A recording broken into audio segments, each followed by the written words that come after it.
Gentlemen, please take your seat. The show is about to begin. Presented by Front Yard Fantasy. I'm your host, Simon. Joined as always by my wildly handsome co-host, John Luke Garofalo. Our friend Coop with us, aka Coop A. Fiasco.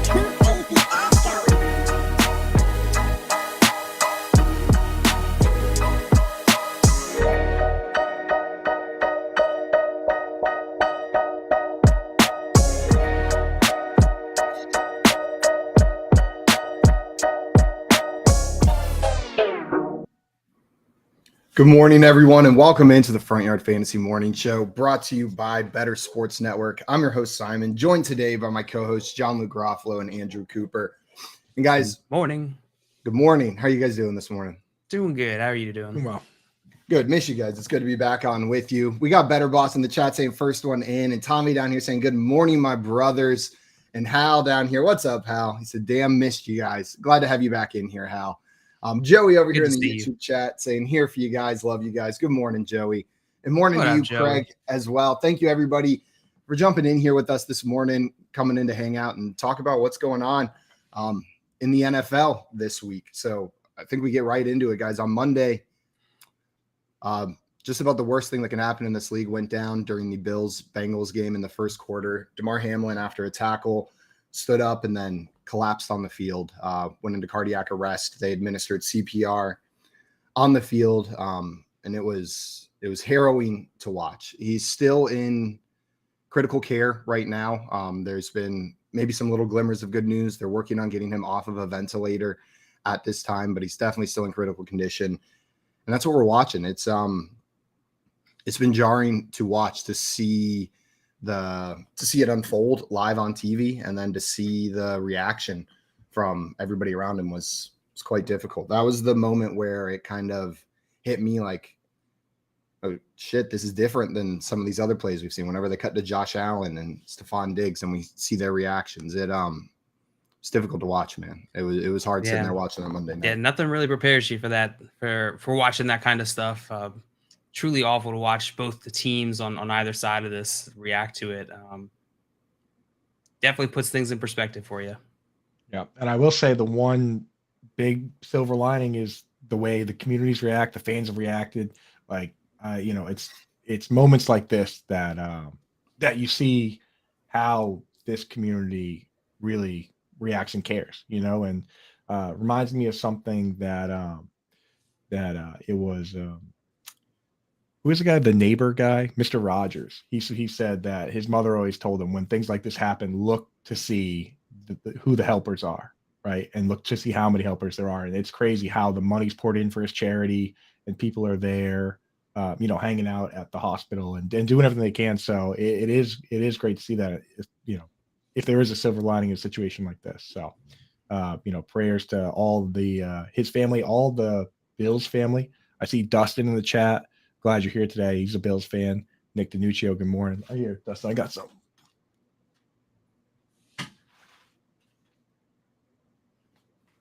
For one day only, I will wear a Bills jersey. Oh, man. Look at that. I didn't even know you had one. Patriots fan throwing a Bills jersey on. Wow. That looks fantastic on you, Coop. It looks like you were made for that. Made for this, huh? Yeah. Could you know who it is, Dustin? It's a retired player. 34. Who is it? 34? You guys, Michael Thomas. You guys might not get it. I bet Dustin will. Tommy got it in the chat. Thurman Thomas. Thurman Thomas. I will for one day. Oh, I'm wearing my Patriots sweatshirt underneath to make sure there's a little separation of church and state here, of course. But I got respect for you guys, man. Your fans, dude. There are no better fans, and I was saying that before this incident. To be honest, you guys heard me say it a million times that it's hard, even as a Patriots fan, it's hard to hate Bills fans. If you guys won the Super Bowl, or if you won back-to-back Super Bowls, it'll start getting a little easier. But for the time being, Bills fans are just great. You know what I mean? They come out, they're respectful. So what can you say? Hopefully they're feeling the love from around the league too. I truly think that's the best part about this whole thing is if there's, like you said, if there's one silver lining, it's that it's so nice to see everybody come together in support of the Bills, and hopefully the Bills fan base, Bills families feeling love.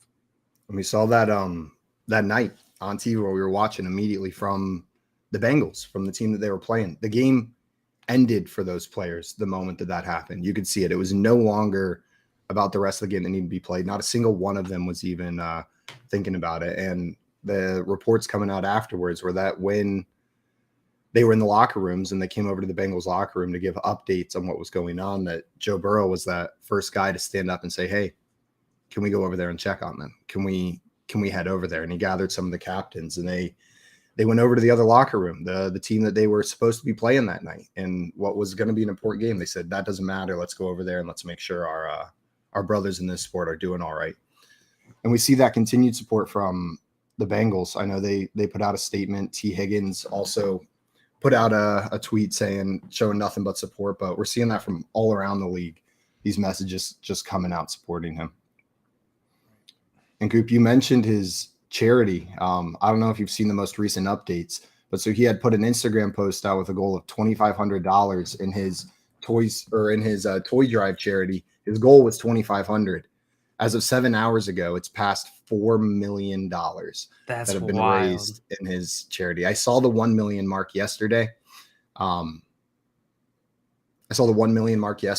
was checking to pull it up just to see the 1 million mark, and it's now past $4 million. So people are coming together. That's amazing. Yeah. And honestly, I heard the most recent number yesterday from my wife, who, she doesn't really even follow football, but she works at a hospital, and they're talking about it. Like, everyone's talking about the situation, and at this point in a positive way, so I know it's a tough situation, but you gotta look at it from that standpoint, from how do we help each other? How do we cope with this? And how do we move on and ideally eventually make the game as safe as possible? Yeah. And I think that's what we're waiting for next. One, we're just sitting here crossing our fingers, praying that everything's going to be all right, that we're going to get the news today. Ideally, while we're on this show today, we get the message that he's been taken off the ventilator, that he's been resuscitated, that he's breathing on his own. And that we'll have some positive news to go from there. Yeah. I mean, in terms of the coverage of it, there's been some amazing jobs, but the one that really stuck out to me was Ryan Clark, from the former Steelers player who, was around for the Ryan Shazier incident. And people forget that Ryan Clark himself almost died. And he has sickle cell anemia. And he was playing at a game at Denver, didn't realize the effects that playing at that altitude might have.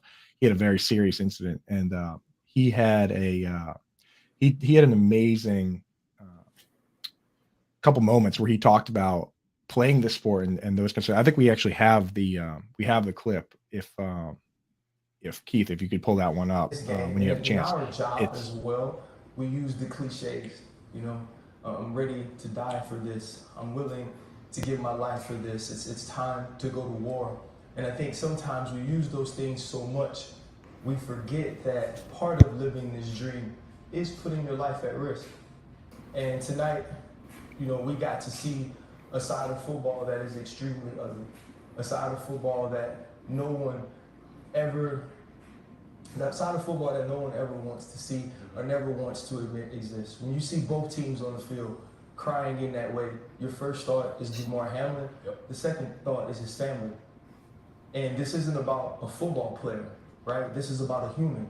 This is about a brother. This is about a son.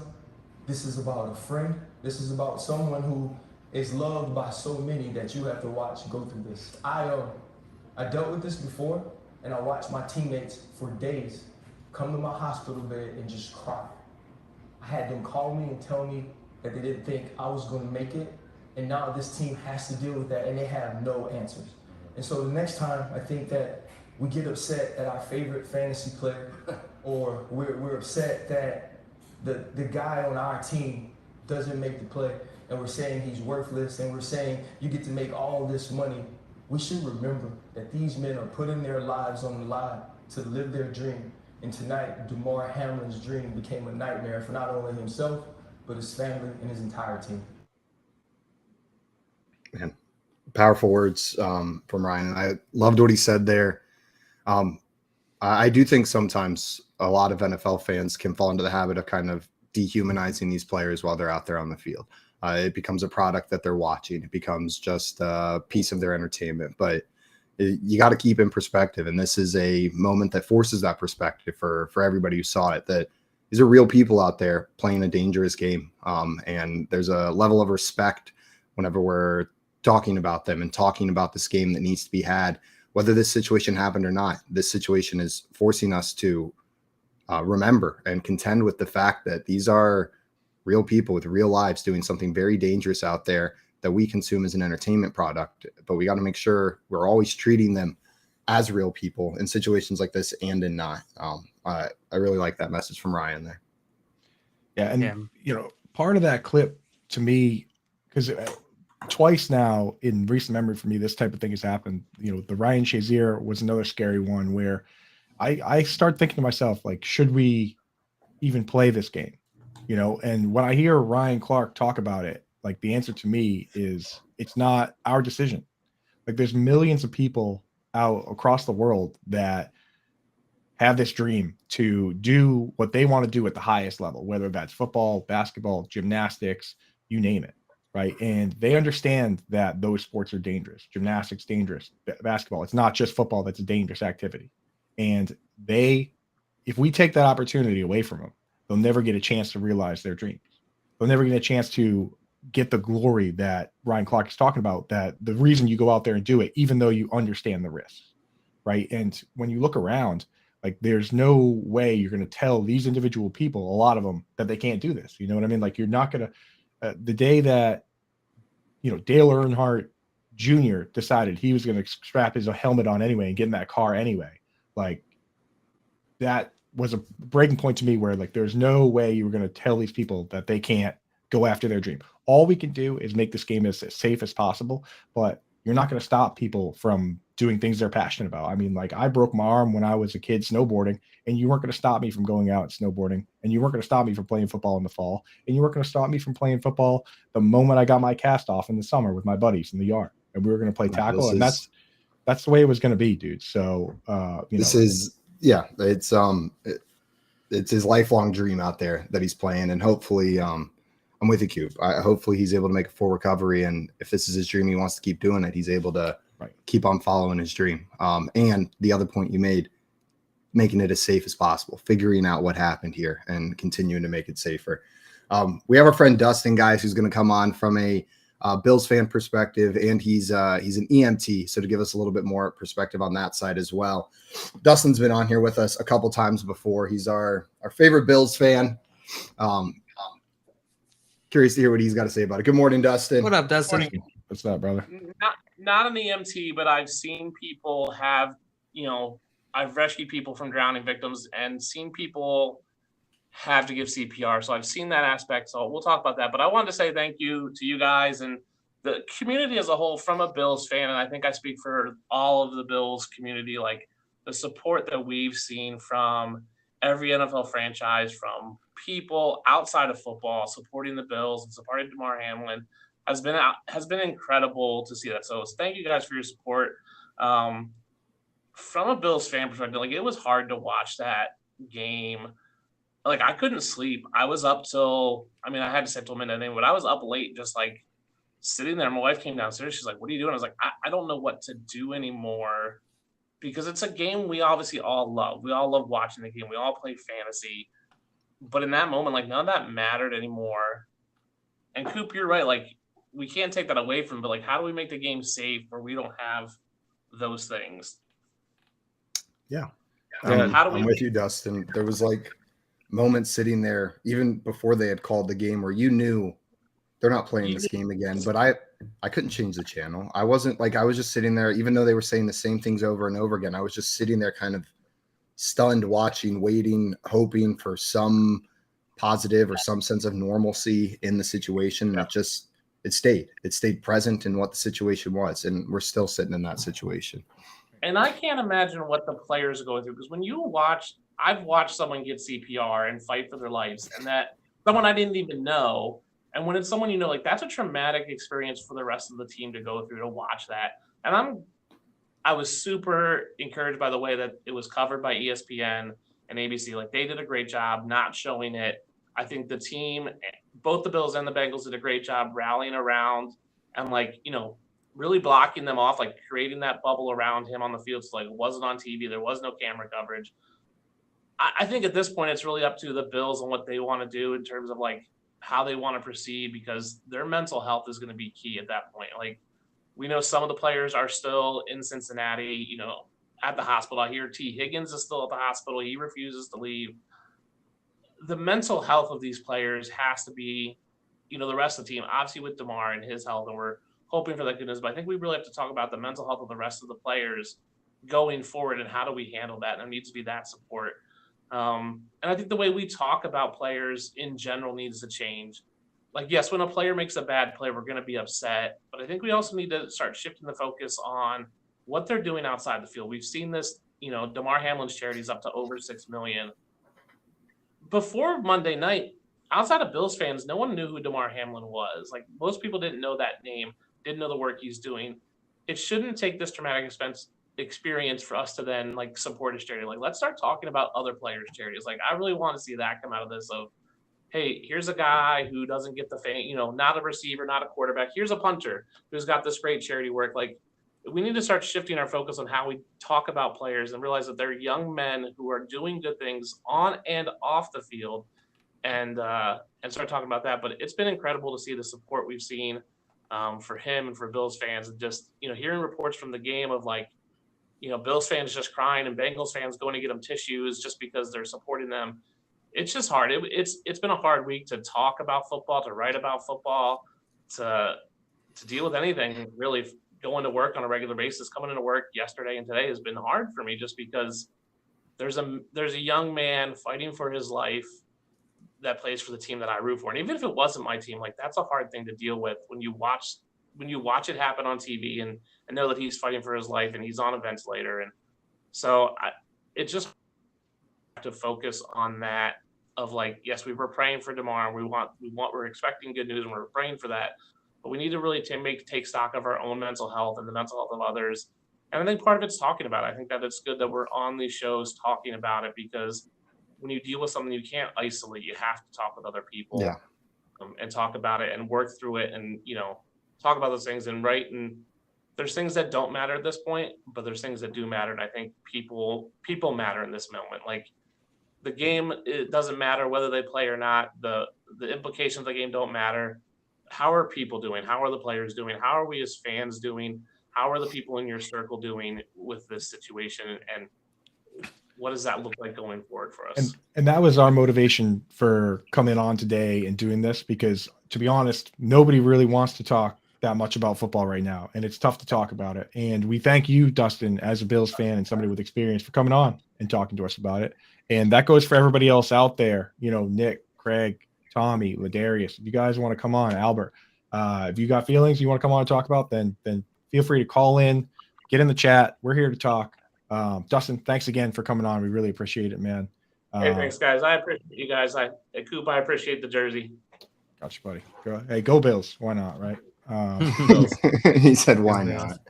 Appreciate you, Dustin. Nobody wants to see the Patriots in this. Nobody wants to see the Patriots in the playoffs anyway. Let's just all root for the Bills, right? It's it's that point, But anyway, it is one of those things that's unfortunate, and it's unfortunate that obviously the most important thing here is Hamlin's health, and it's just unfortunate that this game has an impact on the playoffs, on the whole situation. We're going to do our best to talk about the playoffs. Probably not going to do too much talking about fantasy football or betting under the circumstances here, but there is a whole slate of games that is going to determine this year's tournament to win the whole thing. And Hamlin, we know, like, for everything we know about this guy, that's what he cared about. He was a team player, loved his team. He would want them to go on and play and win, because if that's the mentality you kind of have to have with a sport like this, where that this is possible, but you have to remember why you do it and why you've done it for most of these guys have been doing it their whole life, right? So but just want to say thank you to you guys for joining us today, talk about this and talk a little football, right? So yeah, And Dustin brought up some great points there. One, guys watching that, like those players watched it. If you watched it on TV and it is affecting you, don't be afraid to talk to someone about it, whether that's calling in here, messaging us individually, talking to someone around you. It's whether it was on TV or not, it's an NFL game. It can have a real effect on you seeing something like that go down. So make sure you're being open about that going on there. And then I loved what Dustin brought up, though, about the charities of other players. Like, let's take a step back. Why did it take this event for such a coming together and outpouring? And I saw Nick down here saying man of the week instead of man of the year. Yeah, maybe that's something we do this offseason is we pick a NFL players charity each week that we can highlight. We can throw in the chat, throw in the show, just start finding some of these things that players are doing off the field, start highlighting some of these off the field initiatives from some of these other players in the league. That's a great idea, Simon. I say let's do keep that. it rolling. Every Friday we'll do a little spotlight on a charity of the week. There's a ton of them out there, so I like that.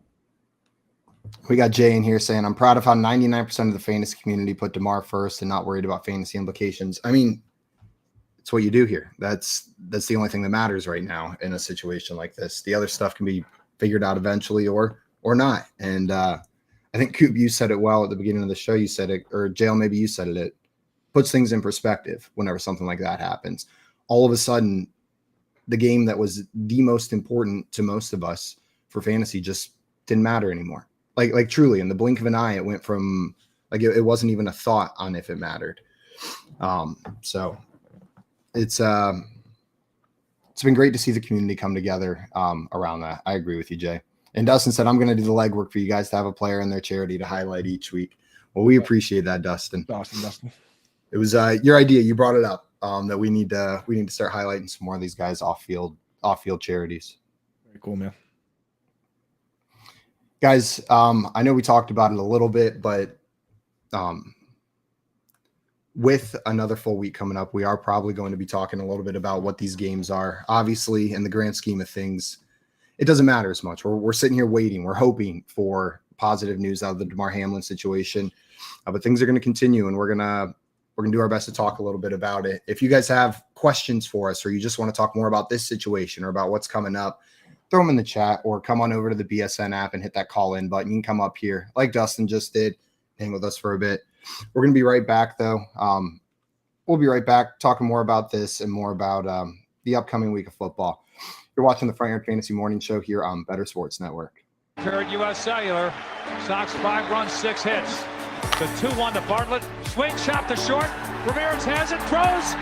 Burley picks the perfect game. His second no-hitter. People going crazy here at U.S. Cellular. He's mobbed by his teammates. A perfecto. Now there's a steal by Bird. Underneath the DJ, lays it in. Right out, 1 second left. What a play by Bird. Bird stole the impounding pass. Laid it up to DJ. DJ laid it up and in. And Boston has a 1-point lead with 1 second left. Out of the I formation on first down. Peterson to carry, looking for running room on the right side, has it to the 25, across the 30, across the 35, and out of bounds at the 40-yard line. Adrian Peterson has just gone over 2,000 yards for the season, the 7th man in NFL history to cross the 2,000-yard mark. Well, a thundering ovation for number 66, Mario Lemieux. Just the emotion I'm sure Mario is feeling in this place. You don't appreciate something until it's gone, and it's so great to have Mario back. Yager turns around. Over to Lemieux. Mario Lemieux, his first goal in his comeback here tonight at the Mellon Arena. And the Penguins lead 3-0, and he is smiling like a butcher's dog. Mario Lemieux. Oh, the band is out on the field. He's going to go into the end zone.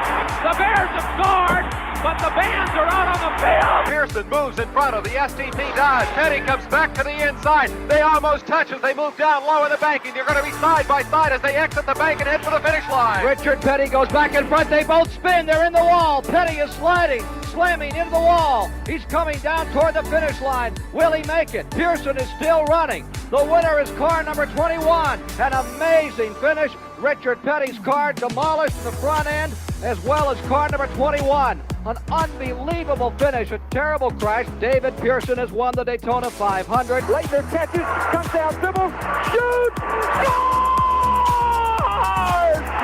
Christian Leitner has hit the bucket at the buzzer! Pitched by Downing, swinging. There's a drive into left center field. That ball is going to be out of here.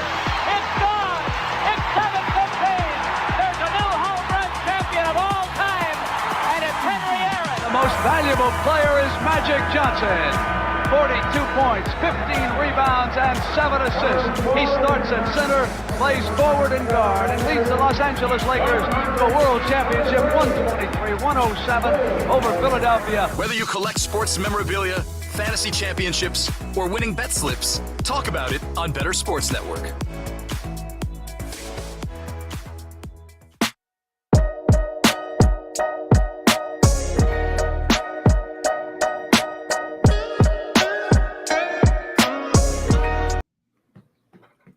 Welcome back in, everyone, to the Front Yard Fantasy Morning Show here on Better Sports Network.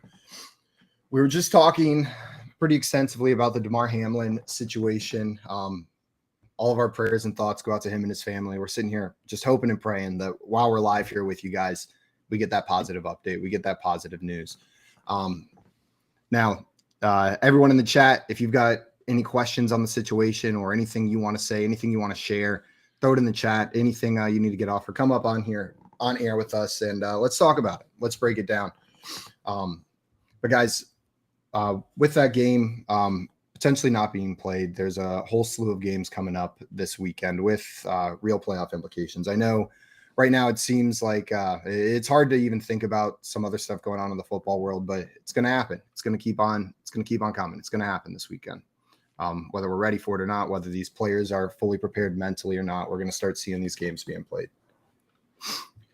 Yep. And, it's the reality is we don't want to, dwell too much on this topic. If anyone wants to talk about it, come on in, we'll talk about it.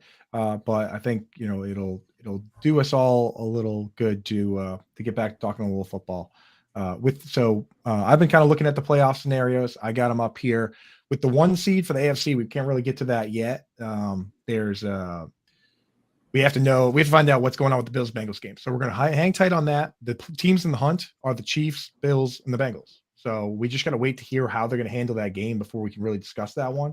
But there's a bunch of games this week that have immediate implications. One that we knew about last week already going into the Thursday night game. And a big reason that the Titans sat a lot of their guys is that the AFC South has a straight up head-to-head game. Winner wins the division. If the game ends in a tie, the Jaguars would win. But if the Titans win the division, they're in.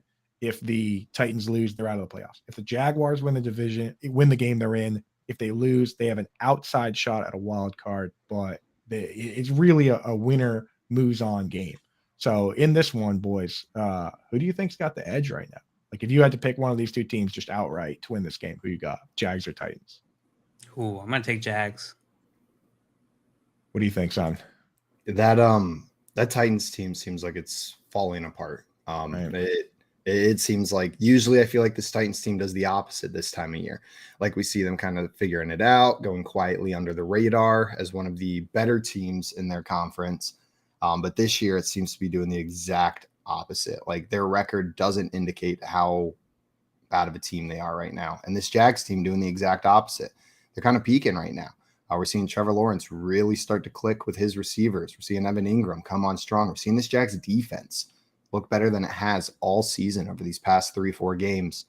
I think the Jags win this one pretty handily and potentially make some noise in the playoffs. Yeah.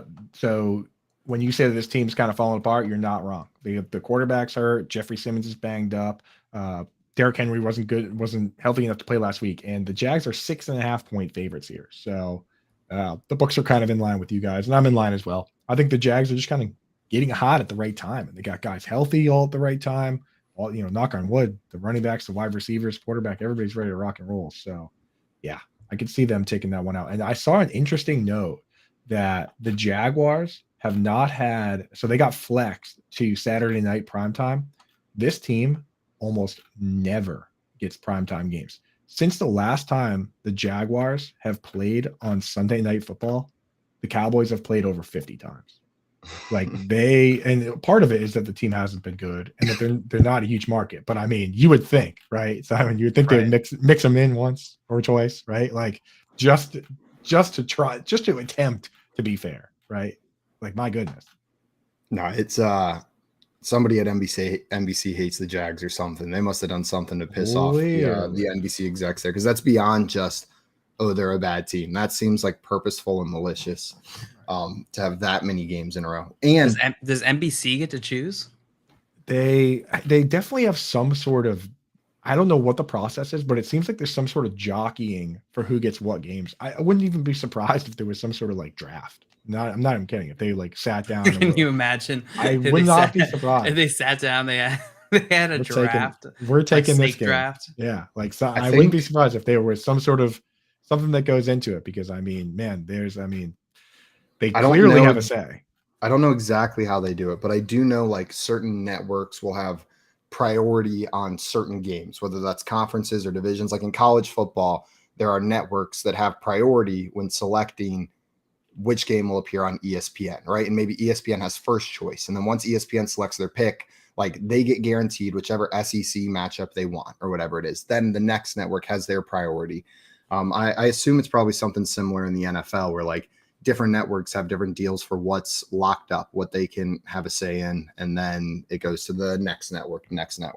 Right. Yeah. Nick Danuccio in the chat points out they don't even get to play in Jacksonville half the time. They have to play in London. that is true, very true. And yeah, like, so to put in perspective, when I say that the Cowboys have played 50 times on Sunday Night Football, the last time the Jaguars played on Sunday Night Football, this week they're going to play on Saturday Night Football, so it's not even Sunday Night Football. Last time they played Sunday Night Football was 2008. Serious? Swear to God, 2008. I was in middle school. Yeah, maybe high school, depending on which month. That's the last. If it was the front of 2008 or the back half of 2008. Yeah, there was a Redditor was talking about it earlier this week. Said 2008 haven't played, and the crazy part is that was when they shortly after that they went to the AFC Championship game, lost to the Patriots, and the next year they had a Sunday night game scheduled, and it got flexed out. So Dang. Yeah, we were freshmen in high school, Simon. Which Jags playoff? I feel like I've just got like random Jaguars playoff memories. I remember being at the Chicago airport for a job interview. So it must have been 2017 or 2018. I wasn't at the airport for an interview, to clarify. I was in Chicago for an interview. TSA, baby. So my flight did get delayed quite a bit. So you Imagine could call Simon being your TSA pat you down person. Just go ahead. Simon, I feel like Simon would actually spend more time just complimenting you on the things that you have with you. He'd just be like, oh, nice rear. This fountain pen. Yeah, nice rear. That's a firm. Sorry, Simon, go ahead. I'd be like, is that a pen in your pocket? They'd be like, yeah, I'm so sorry. I'd be like, no, I just wanted to see the pen. I actually did want to see the fountain pen. Very happy to see. And Craig said, I would like Simon as my personal suitcase assistant at each airport. Well, we'll see if we can make that happen, Craig. For the right price, that dream could be a reality. What's a suitcase assistant? It's someone who assists with your suitcase in all facets of the world. Would you like me to zip that for you, sir? I need one bad then. Really? You're bad at suitcase? Not good, dude. Not good. I'm great at putting stuff in my backpack. My suitcase got destroyed when we were on vacation too. No fault of my own. But yeah, not good at suitcases. Also, guys, we got Charles in the chat saying, good morning, guys. Prayers for Darwin. Of course, prayers for Damar Hamlin here. And then he said, our league voted and donated all the prize money to his toy fund. And I love that, Charles. And I've been seeing some leagues make that decision. And of course, every league's decision, it's up to them what they're going to do with that. There's no shame of coming to a different choice, but I do love seeing the leagues that are coming out there and coming to that decision that this year there's something bigger than what we thought we were playing for, and let's donate that. So shout out, Charles, shout out to you, and shout out to your league. That's a beautiful sentiment to then take that prize spot from what you guys have been playing for all season and say, you know what? Doesn't matter. There's something bigger to donate towards. Yeah, great. Exactly. There's no pressure to do that in your own league. If you guys vote and decide to do that, that's excellent. That's awesome. Just make sure the teams that are in the championship have a little extra weight in that one because it's a lot easier for somebody that went 3-15 or whatever to turn around and say, yeah, just give the money to charity. So just make sure you're have good awareness with those kind of things, and whatever you decide for your league, that's fine. We're not going to tell you how to run your league. We're not going to tell you how to handle a situation like this because it's unprecedented. Nobody knows. But love what you did there, Charles. Love what you did. Decided to do. Love what you guys did. Very generous, you guys. Beautiful. Yeah. So where was that playoff game or what year was that playoff game that I was watching? I was at the airport, and it was to go to the Super Bowl. Like this was the last game before the Super Bowl. So it was what is that? That was the AFC Championship game, and Blake Bortles was the quarterback. I think they were playing the Patriots. If I'm so not that mistaken. that was 2000. Airport watching and thinking, no way are they going to win this game. There's no way that Blake Bortles is about to go to the Super Bowl. And then I got on the airplane and I got off, and I was right. They didn't. But before I got on the airplane, it really looked like the Blake Bortles-led Jaguars were going to beat the Patriots and make it to the Super Bowl. That was 2017, and they beat the Bills in the wild card 10-3. Then they beat the Steelers in the division round 45-42 in an absolute barn burner. Blake Bortles, oh my God, firing the ball. 97 points. 97. Do you think that game hit the under, jail? No, hell no. So they were firing the ball around. Leonard Fournette scored like 3 touchdowns. And then the next game against the Patriots, they took them 24-20. Patriots just barely eked into the Super Bowl there over the Jags. In fact, the Jaguars' last 3 playoff trips, 2017, 2007, 2005, all ended at the hands of Mr. Tom Brady and the New England Patriots. So Tom Brady. It's kind of tough. You run into a bit of a buzzsaw there. But yeah. Jay said I could 100% see Simon working at a Cinnabon at an airport. Those Cinnabons would be crisp. Man. Oh, it'd be so good, I bet. Yeah, because if there was one there for more than 5 minutes, I would eat it. Every Cinnabon would be fresh at all times. These are old. Simon, but like plus 200 pounds. I need fat Simon. I need fat Simon in my life more than anything. Fat in that Simon. scenario. Oh, I desperately need it. Yeah, he was a little grumpier. I'm going to be honest. Fat Simon. Some people get jollier the bigger they get. Simon gets grumpier the bigger he gets. I'm not one of those jolly big guys. Just exhausted, Simon. All the time. Just exhausted and sad. Fat sad. Yeah. All right. So anyway, as we were talking about, that is just one division. So if we're gonna cover these before the end of the show, we probably got to pick up the pace a little bit. So that's AFC South, and that's decided with this game. The AFC North, we don't know. We can't really get into that because the Bengals and the Ravens are involved in that one. The AFC East has already been decided. The winners of the AFC East are the Buffalo Bills, and then the AFC, the AFC West has already been decided as well. It's obviously the Kansas City Chiefs. That leaves us with the wild card spots, and because the Patriots beat the Dolphins last week, and I mentioned this before, all these teams kind of controlled their own destiny. So now that the Patriots beat the Dolphins, if they win this week, they're in, right? The Patriots can also backdoor their way in if they lose, and then the Jets and Steelers and Jaguars lose. So basically, the Patriots need to win to get in, or they're out because they need all these other very specific things to happen. For the Dolphins to get in, they win if they beat the Jets and the Patriots lose. So they need the Patriots to lose to the Bills. The Steelers can get in if they beat the Browns and the Dolphins and Patriots lose. And then the Jaguars, if they don't win versus the Titans. If they win versus the Titans, they're in. But if they lose to the Titans, then they need all those teams to lose. Dolphins, Patriots, Steelers. So it's pretty ugly for them if they lose. Of these situations, what do you see the most likely scenario being? Again, the Patriots are playing the Bills. So if the Patriots beat the Bills, all those teams are immediately eliminated. The Dolphins, Steelers, Jaguars. But if the Bills beat the Patriots, it opens up a door for the Steelers, the Dolphins who are playing the Jets, the Steelers who are playing the Browns, and the Jags who are playing the Titans. So, first, one thing we didn't mention, the Chargers and the Ravens, second in their divisions, but they both have those wild card spots locked up. So those are secured, right? So those are fully secured. And Coop, I'm expecting the Bills to beat your Patriots this weekend. You got the right jersey on top right there. I fully expect the Bills to handle the Patriots and pretty much knock them out of contention. And now, as far as the next team that sneaks in there, I'm hoping for the Dolphins. I would love, like, just from a fun perspective in the playoffs, that's the team I want to see the most out of these teams, more so than the Steelers or the Patriots. So I'm hoping the Dolphins beat the Jets, Bills beat the Patriots, and then Dolphins sneak on in there. That would be sweet. Yeah, I have to be such a like I'm gonna be the worst kind of fan this week because I gotta root against the Bills. I probably just root for the Bills. I don't even care who wins, Bills or Patriots, but the Bills are in no matter what. So I gotta root against the Bills. Then I gotta turn around and root for the Jets. Like, phew, gross. Like, just no. You and Keith, you can call Keith up and do a Jets watch party. He'll teach you how to be a Jets fan. Yeah, teach me how to do it. He's Sloppy Joes. That's all they eat. Keith in the chat said, "Good luck with that." Just crying into a sloppy Joe as as my season ends by the Jets. Yeah, but I'm with you. I think the Bills. Coney Island Sloppy Joe. The Bills are a better team than the Patriots, and if it were up to me, this is how it would pan out. And let me know if you guys feel differently. But let's say I'm an unbiased, neutral football fan who doesn't care about. Doesn't have a favorite team, doesn't care about anything, just wants the most exciting teams in the playoffs. Let's say I'm an unbiased football fan who's wearing a Bills jersey over a Patriots jersey.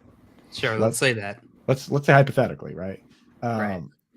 I would want the Bills to beat the Patriots, so they would be out. I would want the Dolphins in, and I would want the Jaguars to beat the Titans, so that the Jaguars are in. So of those teams, I want the Jaguars in, and I want the Dolphins in. What would you guys want any other way? Do you guys like the Steelers or not, Patriots? Don't make me watch the Kenny Pickett-led Steelers in the playoffs. No, the thing is, I don't see the Steelers being able to make any noise in the playoffs this year. Kenny Pickett, we've actually seen a couple flashes recently where, like, I'm starting to change my tune on him a bit. Like, I was thinking, okay, game manager type player, but I've seen some flashes the past couple weeks that this dude, I'm excited to see after a full off season with this team, full off season NFL training regimen, like what we're going to see from Kenny Pickett next year. That being said, I don't think this team's ready for a playoff run. They're not built properly to make a deep run in these playoffs. So I would rather see the Dolphins, who, when fully healthy, I think are as good as any team in this league, can put together an offense out there that's hard to keep up with. And Albert in the chat saying, I see the Steelers getting in. And Tommy in the chat saying Steelers and Jaguars. Steelers are a good team led by the D. So, JL, do you see a world where this Steelers team gets in and maybe makes a little noise? Or you think they're still a little ways away? I could see a world where that occurs because, I think that 538 is still giving them a 21% chance. So There's absolutely a reality where the Steelers still get in. I don't think that they make noise, though. I don't think that they get far in the playoff run if they do get a playoff run to begin with. Now, if the Steelers were to get in, what team of these teams, the teams that have the home field locked up? So the Chiefs, let's assume the Chiefs get the bye week. If they're going to play one of these teams, what team do you think the Steelers has the best odds against? Bengals. I was going to say Bengals, just because let's throw a team they're very familiar with in there, right? Like an in-division team that they're very familiar with, that they prepare to play twice a year. They will have already played twice.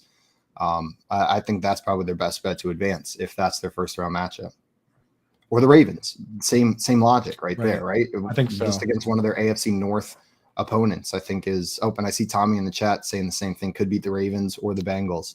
Keep it in division in that first round. You never know who's going to come out on top. Yeah, absolutely. All right, let's jump down.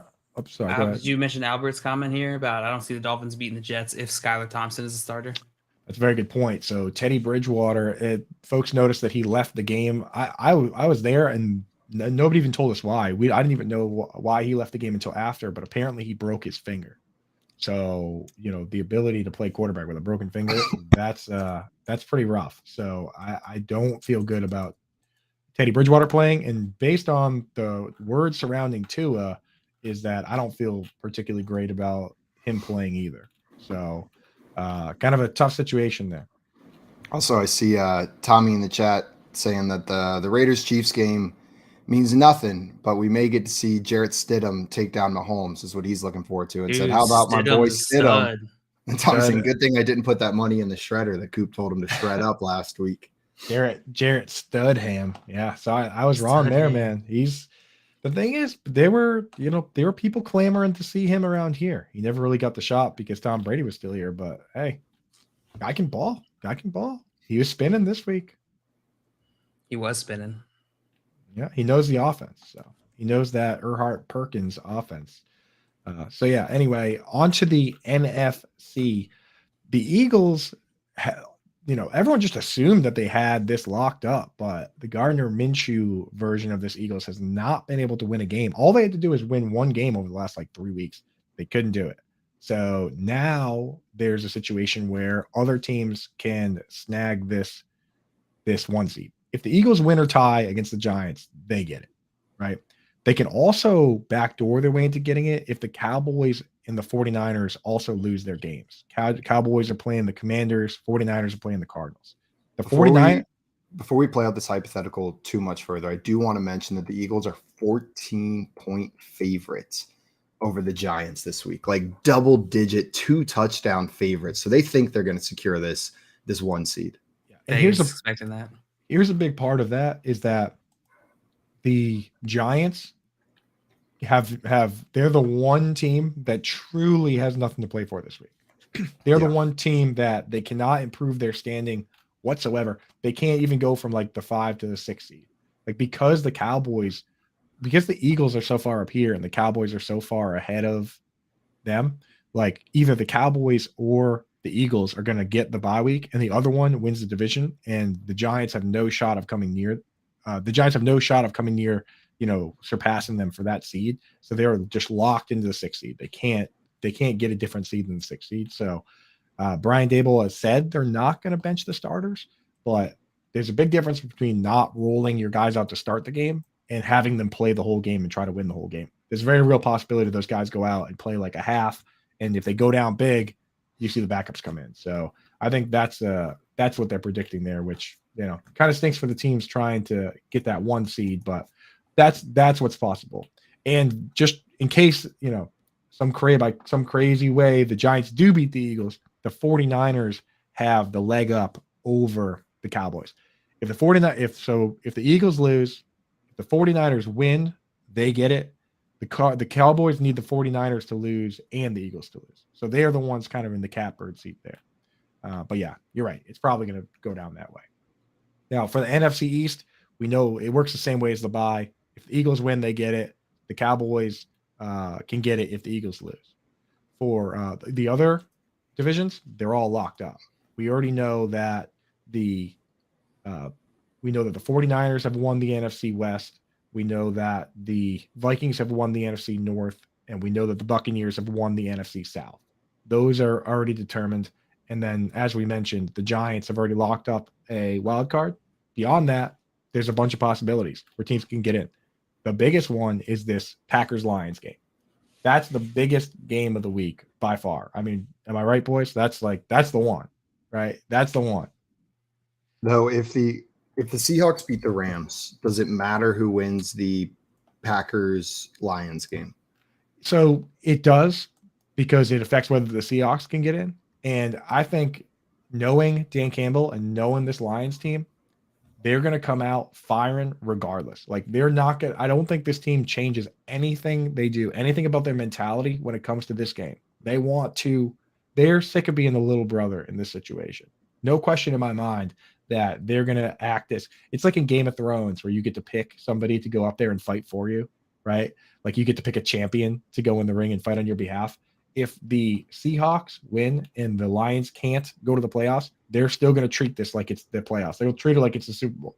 I truly believe that the Lions would do that. I see Dan Campbell didn't take his foot off the gas last year when they had 3 wins, when they had 2 wins. There's no chance that he's gonna let the Packers walk into the playoffs for what reason? I don't see it, Yeah. And I guess what I was asking, I saw right there was if the Seahawks win, the Lions cannot make the playoffs. They can't. It comes down to if the Packers beat the Lions and the Seahawks win, the Packers are in. if the Seahawks win and the Packers lose to the Lions, the Seahawks are in. And now if the Seahawks lose, whoever wins the Packers-Lions game is in. That's who's going to be in. But so Seahawks win, it comes down to Seahawks and Packers, depending on the result of that Packers-Lions game. If the Seahawks lose, it also comes down to Packers or Lions based on who wins that game as well. Exactly. Yeah. And so that kind of puts us in a tough spot because we like the Seahawks, we like the Lions. So as a football fan, would you rather? So that means the Packers are going to get in because I'd want one of the other two teams. If you were an unbiased fan, would you want to see the Rams beat the Seahawks so that this Lions-Packers game is a winner goes on game, or do you like Geno Smith enough that you would just like to see the Seahawks in no matter what? Like, where do you guys fall on that? Having that Packers-Lions game just be a win and get in kind of game would be very fun to watch, especially with Dan Campbell on one side, Aaron Rodgers on the other side, Jamal, like just the cast of characters playing in there. These players, like it's some of our favorite players in the league. You got Jamal Williams out there. You got Amon-Ra St. Brown out there. Jared Goff looking hot this time of year. Like I want to see these two teams, one that's been, I guess both of these teams have been rising over the back half of this season, have it conclude in a winner takes all, goes to the playoffs game. Like I'm sorry to Seahawks fans, but like that would be the most interesting outcome for me. And then we get to see Baker Mayfield and Sean McVay win a game to end the season, close it out strong, and then go into a winner takes all game. That would be fun. I know what Ani Coop's rooting for. Ani Coop's rooting for those Rams, baby. What do you think, JL? If you had to, let me rephrase this then. If you had to pick one team to make the playoffs, would you pick the Seahawks or the Lions? Seahawks, Lions. I'd go Lions. Yeah, I think so too. And you're right. It would be fun to see a winner takes all, the evils of Aaron Rodgers versus the powers of Jamal Williams, God, and anime. So yeah, that would be that'd be an interesting matchup. We'll have to. I will say having Aaron Rodgers and Tom Brady in the playoffs, I think makes the playoffs better. I think it makes the playoffs better to have quarterbacks of that caliber. So we've talked about the Buccaneers and like they clinched their division after a bad season. Is this team really good enough to be in the playoffs? We've talked about this Packers team maybe being fraudulent and they haven't looked as good as they have in years past, but they're picking it up over the back half of the year. And as good as Aaron Rodgers is, you put him in a playoff scenario, you can never count that dude out. You do not want to be the team on the other side of the ball playing against Aaron Rodgers in the playoffs. So like, as much as I'm sitting here saying like I want the Lions in or the Seahawks in, the Packers are good for the playoffs. Aaron Rodgers is good for the playoffs. So like I'm sitting here like, yeah, maybe I'll be like sad I don't get to see Dan Campbell and Jamal Williams and Jared Goff in the playoffs, but I will be excited to have another playoffs with Aaron Rodgers and Tom Brady in them because that makes it fun, man. Whether you like them or not, it can make it fun on either direction, right? Yeah, that's a good point. And how many more playoffs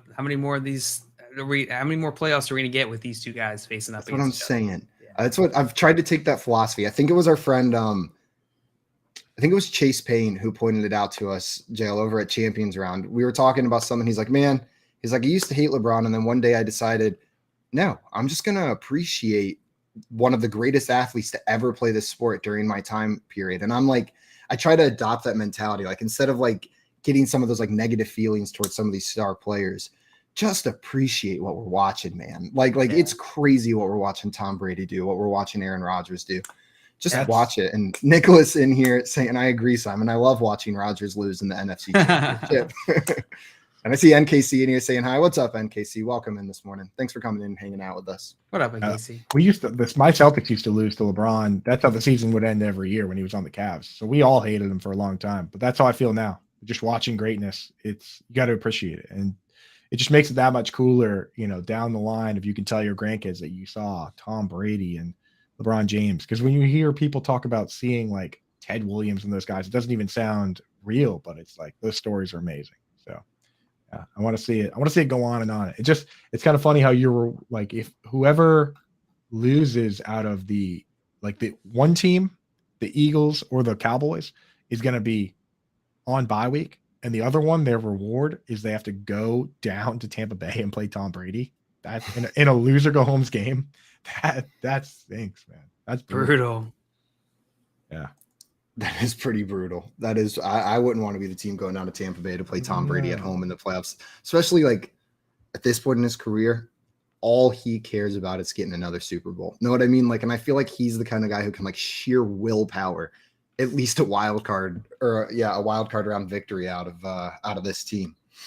They got the pieces, and we saw him and Mike Evans start clicking in that last game. I wouldn't be shocked to see the Buccaneers make a little run here, even though they haven't looked great this season. Yeah, they can do it if they're getting back Ryan Jensen, reportedly, their Pro Bowl caliber center. God, I love him. That'll help. Yeah, he's a tough dude. Now, what's pumping the ground? Yeah. I forget what the context of that story was. I just remember now every time I think about him, I think about humping the ground. Humping a hole in the ground. Now, Jalen Hurts, they've been kind of mum on whether Jalen Hurts is going to play. The most recent update from Nick Sirianni is that, player safety comes first. If he's ready to play, he's going to play. If he's not, he's not. And they're not giving us any definitive update one way or another.